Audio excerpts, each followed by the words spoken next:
আজৰি ৰাখিয়া বালকে নাকৈ মুক্ত নাথে দুখ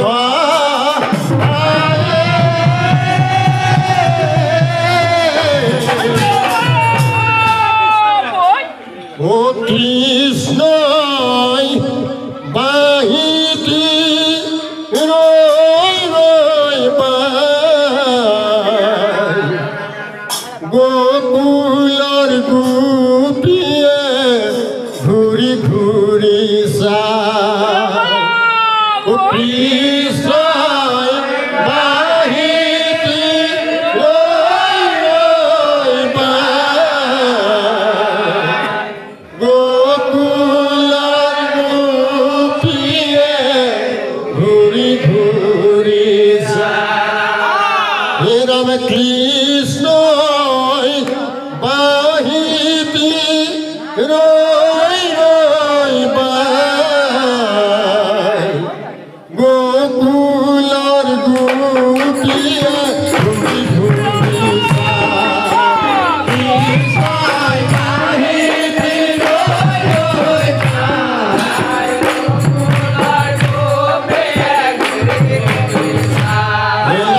বৃন্দাবনে বনে ফুলে নারায়ণ মাথা তো বৈরার পাখি কৃষ্ণায় বাহিতি রই রই পায় গোকুলর গোপিয়ে ঘুরি ঘুরি যায় এভাবে দেখিব লই ভালো মন গোপাল মনোহর হাকি হে কৃষ্ণায় বাহিতি রই রই পায় গোকুলর গোপিয়ে ঘুরি ঘুরি যায় যমুনা জল হাতি কুকুমল পানি চল চল করে হে কৃষ্ণায় বাহিতি রই রই পায় গোকুলর গোপিয়ে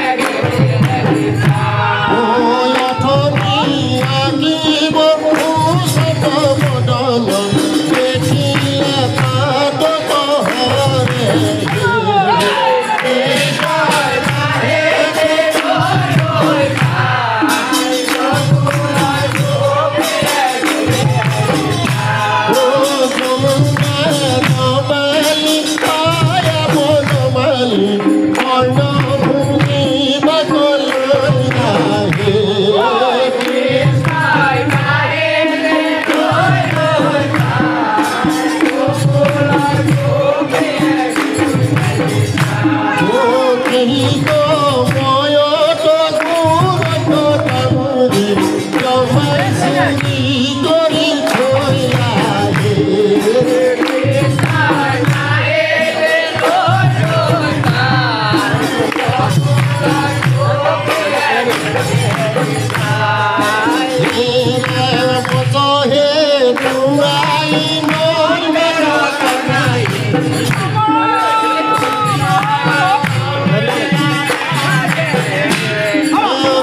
185তম ৰাসোৎসৱৰ শুভাৰম্ভ আমি অধিবাসৰ মহাপ্ৰভু চতুৰ্দুলেৰে যাত্ৰা কৰি শুভাৰম্ভ কৰিছোঁ।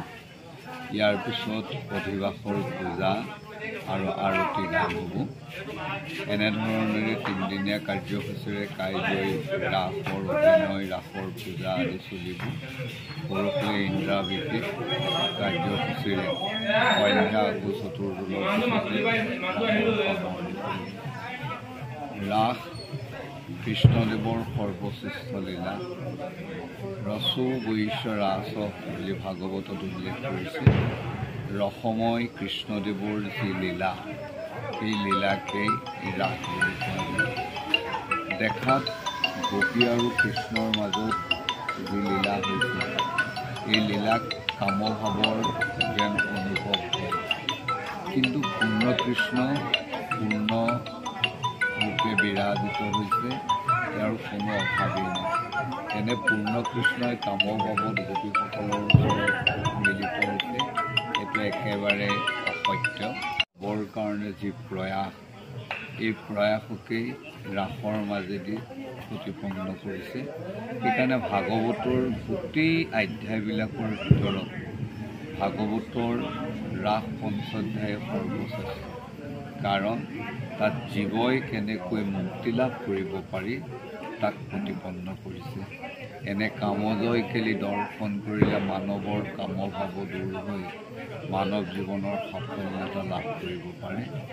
এনে ৰাসৰ মাধ্যমেদি অসমৰ প্ৰতিজন ব্যক্তি অন্তৰৰ পৰা কামভাৱ দূৰী হৈ অসূয়া অশান্তি নাইকিয়া হৈ এখন সুস্থ সবল সমাজ প্ৰতিষ্ঠিত হওক, তাকে মহাপ্ৰভু বৃন্দাবন চন্দ্ৰৰ চৰণত প্ৰাৰ্থনা জনাই এই ৰাস উৎসৱ উপভোগ কৰিবলৈ আমি সকলোকে এই চেনেলৰ যোগেদি আহ্বান জনাওঁ।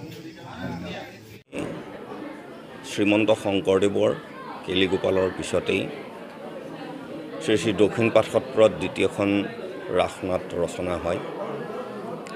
অদ্যপৰিমিত 185 বছৰ ভৰি পদাৰ্পণ কৰিছে ৰাস মহোৎসৱে। এই ৰাস মহোৎসৱ সম্পূৰ্ণ শ্ৰী শ্ৰী দক্ষিণপাট সত্ৰই বৃন্দাবনৰ যি আৰ্হি, বৃন্দাবনৰ যি মহাৰাস, সেই ৰাসৰ ঠিক এক কাল্পনিক বৃন্দাবন ৰচনা কৰি ৰাস মহোৎসৱ উদযাপন কৰে। যিহেতু দক্ষিণপাট সত্ৰৰ ৰাস অভিনয় আৰু পূজা একেডাল মণিৰে একেডাল সূতাৰে যেনেকৈ গাঁঠি থকা যায়, ঠিক তেনেকৈ ৰাস পূজা আৰু অভিনয় একেলগে গাঁঠি থোৱা হৈছে। আজি মূল বৃন্দাবন চন্দ্ৰক মন্দিৰৰ পৰা বাহিৰলৈ উলিয়াই অনা হয় আৰু চতুৰ্দল ডলাৰে তেওঁক ফুৰাই আনি কল্পিত বৃন্দাবনত প্ৰতিষ্ঠা কৰি আজি প্ৰথমেই অধিবাস পূজন কৰা যায়, অধিবাস পূজা কৰা হয়। অধিবাস পূজাৰ পিছত কালিলৈ ৰাস পূৰ্ণিমাৰ মূল পূজা আৰম্ভ হয় আৰু অভিনয়ৰ সময়তো যেনেকৈ আপোনাৰ মঞ্চত পুতনাবধ বা কালীয় দমন ইত্যাদি যি অভিনয় চলে, ঠিক তেনেকৈ কল্পিত বৃন্দাবনৰ মাজত বৃন্দাবন চন্দ্ৰক বহুৱাই সেইধৰণে পূজা কৰা যায় আৰু পূজাৰ শেষ হোৱাৰ লগে লগে এই অভিনয়ো শেষ হয়। গতিকে আন মঞ্চৰ দৰে দক্ষিণপাট সত্ৰৰ ৰাসৰ প্ৰভাৱ দেখিবলৈ পোৱা নাযায়। ই সম্পূৰ্ণ আধুনিকতালৈ নগৈ এক আধ্যাত্মিক পৰিৱেশৰ মাজত বৃন্দাবনৰ আৰ্হিত ৰাস মঞ্চস্থ কৰা হয় আৰু আজি আপোনালোকৰ যোগেদিয়ে আমি সমূহ অসমবাসী ৰাইজক ৰাস মহোৎসৱৰ শুভেচ্ছা জনোৱাৰ লগতে এই ৰাস যি পূজা, এই পূজালৈ তেখেতসকলক আমি নিমন্ত্ৰণ জনালোঁ।